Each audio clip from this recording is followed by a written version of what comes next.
Shalom Israel. Before I start, I want to give all praises to Yahweh, Ba'ashem Yahushai, Bahara Kadash, double honors to the elders and apostles in Israel, and Reuben Titro, to the Akims and the Ivers and Bibles and those pushing videos in truth and sincerity, to the brothers and sisters in truth.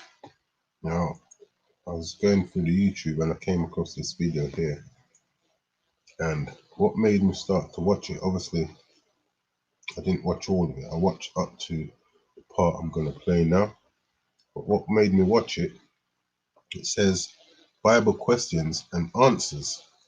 So I just wanted to see how he would answer the questions that were asked. And, I suspected he answered the question, but no Bible verses were used to answer any of the questions. But he made a statement in his video, in this video here, which I want to address slightly. And when you look at the channel, you see that the comments are turned off, and I'm sure if he did turn them on, there would have been a lot to say. But I'm going to quickly play this little clip here and then touch on something. Christians are basically the ones who have changed the world. Wherever you have had Christianity for centuries, you have the most advanced societies providing the most care for people. It was Christians who developed nursing, hospitals, and all of that basically had its roots. And you have to realize that, no one actually looked after the sick until Christians came around. Yeah, right. In the transformation the gospel made in people's lives that caused them to reach out to care for people. If you go back in history to primitive cultures, they were happy to behead each other and kill each other. Christians changed the character of the world wherever they have gone. And that's the way it absolutely should be. And that's the bit I want to touch on. It talks about, when you go back to primitive culture, they were happy to behead each other, so on and so forth. But Christianity changed the culture of the world. So I just want to have a look at some of what Christianity did, the bits that he actually forgot. Now, this is called, what is this called? It just says slavery. Just going to touch a little bit on this. It says early Christianity and slavery here. So it says, in pre-Christian times and in non-Christian countries, people expressed doubts about slavery and sought to improve a lot of slaves. The Stoic philosophers provided a notable example. In pagan times, slaves who escaped and sought sanctuary, the holy temple, would not be returned to their masters if they had a justifiable complaint. It says, when the empire became Christian, escaped slaves could seek refuge in a church, but they would always be returned to their masters, whether they had a justifiable complaint or not. When Christian slaves in the early Asian church suggested that community funds might be used to purchase their freedom, they were soon disabused of their hopes. A line supported by one of the greatest church fathers, Ignatius of Antioch, he declared that their ambition should be to become better slaves. So this is the bit of the Christianity that he actually left out, when he was talking about those who were savages, for want of a better word. I forgot the term he used, but he forgot these bits. It says, and they should not expect the church to gain their liberty for them. His orthodox approach followed the words of St. Paul. Each one should remain in the situation which he was in when the Most High called him. Were you a slave when you were called? Don't let it trouble you. Although if you can gain your freedom, do so. Then it goes on. It says, when the Roman Empire became, because remember, he was talking about how Christianity changed the world and basically, in short terms, made it a better place by what they were doing. They were fixing savages. Actually, let me play back what he actually said. Give me a second. Start from here. And if you go back in history, you will find that Christianity has done that. Christians are basically the ones who have changed the world. Wherever you have had Christianity for centuries, you have the most advanced societies providing the most care for people. Now, if you call slavery care, because a lot of these slave owners were Christians, then I could probably agree with that. It was Christians who developed nursing. Yeah, because when they killed their slave, they had to bring them back to life. Hospitals. All of that basically had its roots in the transformation the gospel made in people's lives that caused them to reach out to care for people. If you go back in history to and you said the gospel, before I continue, let's quickly see, because this is another thing, like the gospel has been opened out to all. But let's see who the gospel is actually for. This is verse 61. It says, Isaiah 61:1, it says, the Spirit of the Lord power is upon me, because the Lord has anointed me to preach good tidings, yeah, that's the gospel, unto the meek. He has sent me to bind up the brokenhearted, to proclaim liberty to the captives, and the opening of the prison to them that are bound, to proclaim the acceptable year of the Lord, and the day of vengeance of our power, to comfort all that mourn, to appoint unto them that mourn in Zion. So this is who the gospel is for. Those that mourn in Zion, give unto them, yeah, those that mourn in Zion, beauty for ashes, the oil of joy for mourning, the garment of praise for the spirit of heaviness. Why is that spirit of heaviness? Because they're captives, that they might be called trees of righteousness, the planting of the Lord, that he might be glorified. So is there talking about the gospel? The gospel, when you read the scriptures, is for those that mourn in Zion. Let me quickly drop this back a bit. Okay. All of that basically had its roots in the transformation the gospel made in people's lives that caused them to reach out to care for people. Right, Christian gospel is all literally for Edomites. It's not for anyone else. If you go back in history to primitive cultures, they were happy to behead each other and kill each other. Christians changed the character of the world wherever they have gone. That's what I wanted, the primitive cultures. So this is what Christianity did to primitive cultures. It says here, when the Roman Empire became Christians under Emperor Constantine, the institution of slavery remained unaltered, except for superficial changes. For example, ceremonies of manumission were transferred from temples to Christian churches, and places of sanctuary were restricted to Christian sites. Church fathers instructed the faithful not to let slaves get above themselves, and the church endorsed St. Augustine's view that slavery was ordained by the Most High as a punishment for sin. Augustine called on the free to give thanks because Christ, the Mashiach, and his church did not make slaves free. Now, when you look at the Bible, you had certain main captivities that the Israelites went through. You had the Egyptian, the Assyrian, Babylonian, the Medo-Persian, the Greeks, and the Romans. So the Mashiach himself, Yahweh Shai himself, was in captivity when he walked the earth. It says Augustine called on the free to give thanks because the Mashiach and his church did not make slaves free. He was a slave himself, but rather made bad slaves into good slaves. Yeah, this is the idea of Christianity, making bad slaves into good slaves. St. Augustine teaching that the institution of slavery derives from the Most High and is beneficial to both slaves and masters would be cited by many later popes as evidence, indeed proof, of the acceptability of slavery. It was an integral part of the Christian tradition, one of the main sources of authority in the church. So he forgot this bit, when he was talking about those who, I keep forgetting the word he used, primitive, yeah, the primitive ones. It says, in 62 AD, a church council at Gangra in Asia Minor excommunicated anyone encouraging a slave to despise his master or to withdraw from his service. This would in time be incorporated into church law. Yeah, this is what Christianity did. Yeah? But they were the ones that were helping the primitive, where it would remain from the 13th to the 20th century. Now look at that. What are we in? We're in the 21st century. So this weren't even that long abolished. Soon the church would become the largest slave owner in the Roman Empire. And what was Mashiach under? He was under captivity under the Romans. Says bishops themselves owned slaves and accepted the usual conventions. So did other churchmen. Slave collars dating from around AD 500 have been found in Sardinia, stamped with the sign of the cross. Yes, slave collars.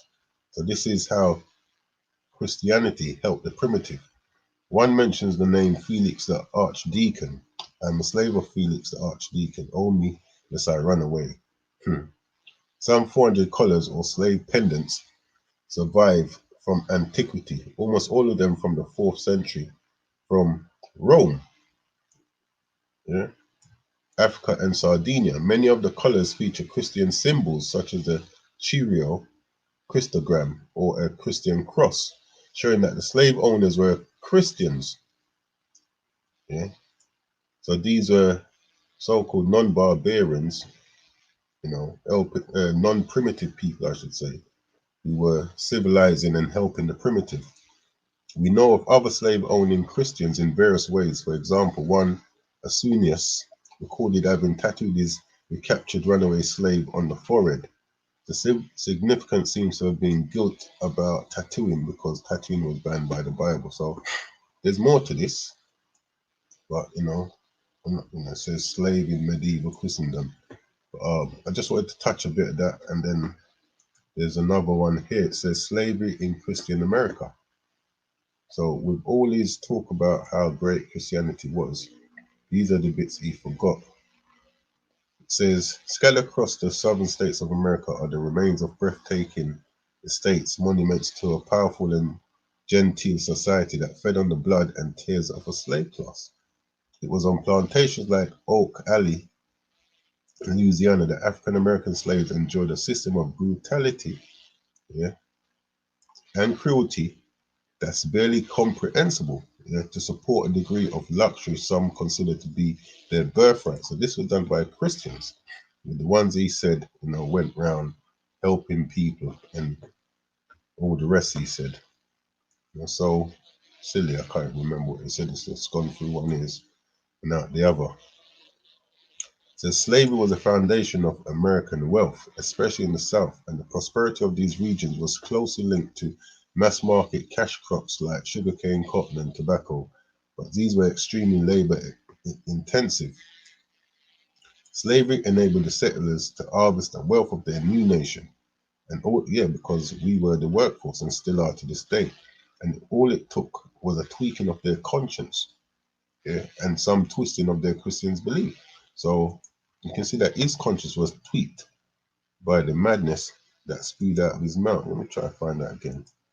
It was Christians who developed nursing, hospitals, and all of that basically had its roots in the transformation the gospel made in people's lives that caused them to reach out to care for people. And this is caring for people. Where is it?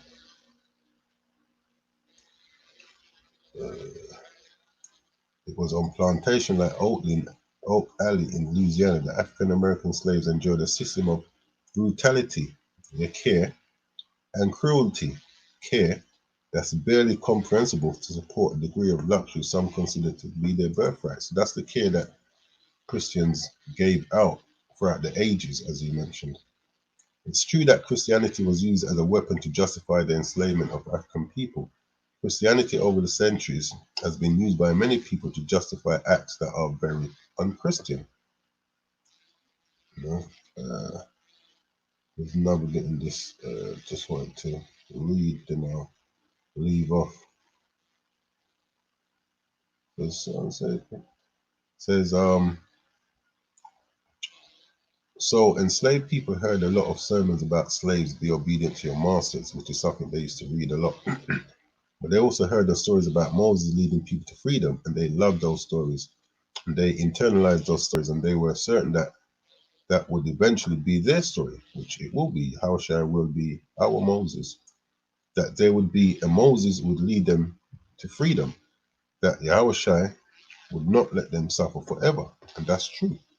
And we can see with the things that's happening now that You know, the hand of that happening is being put in motion.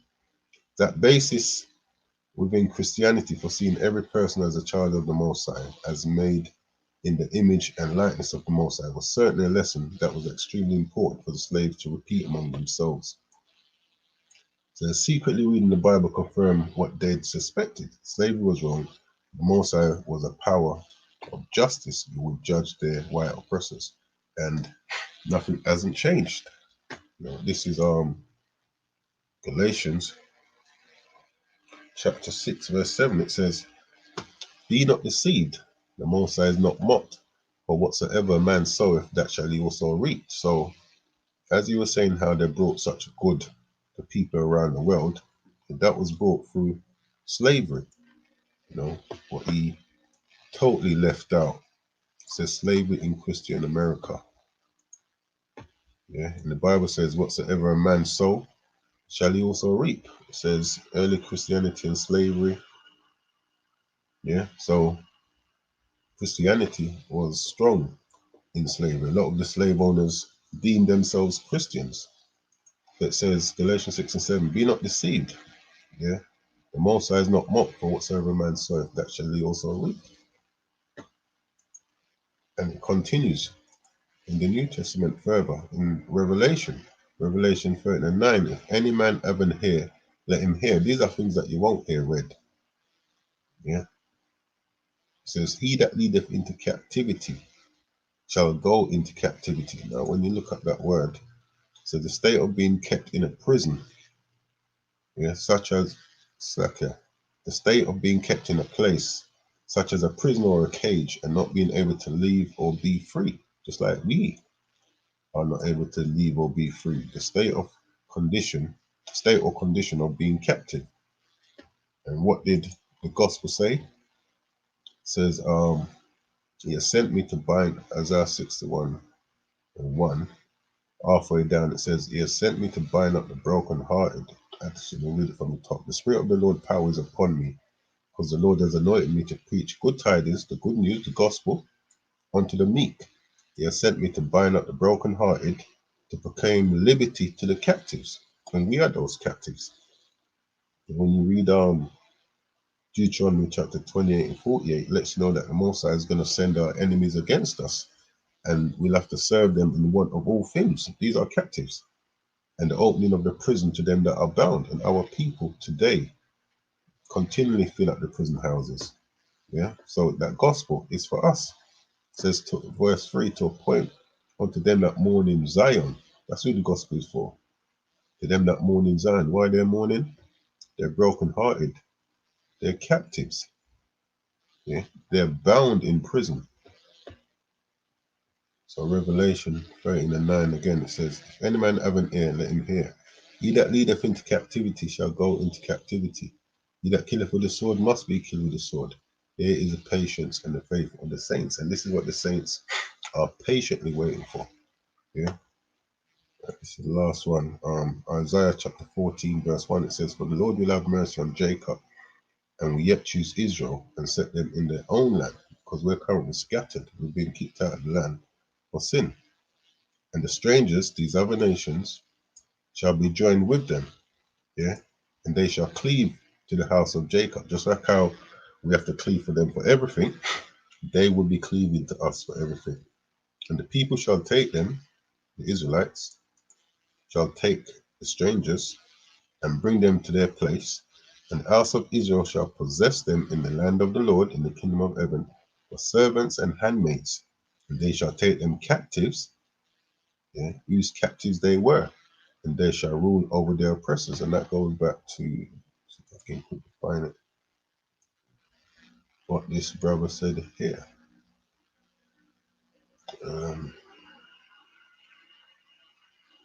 Yeah, secretly read Simon Smart, secretly reading the Bible confirmed what they suspected. Slavery was wrong, but this is the bit. "And the Most High was a power of justice who would judge their white oppressors."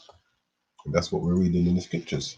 You know, "They shall take them captives," yeah, whose captive they were, "and they shall rule over their oppressors." So, like he said, you know, he forgot those bits. Just to play this one more time. and end up. And we can hear the madness he was spewing. And that's why the comments are turned off. Because if the comments were on, could imagine the type of things that would be pulling out. Basically, the ones who have changed the world. Wherever you have had Christianity for centuries, you have the most advanced societies providing the most care for people. It was Christians who developed nursing, hospitals, and all of that basically had its roots in the transformation the gospel made in people's lives that caused them to reach out to care for people. If you go back in history to primitive cultures, they were happy to behead each other and kill. And what do you call primitive cultures? Each other. Christians change the character of the world wherever they have gone. And that's the way it absolutely should be. Yeah, so with that, we're going to close out and give all praises to Yahweh, Ba'ashem Yahushai, Kadash, Allah.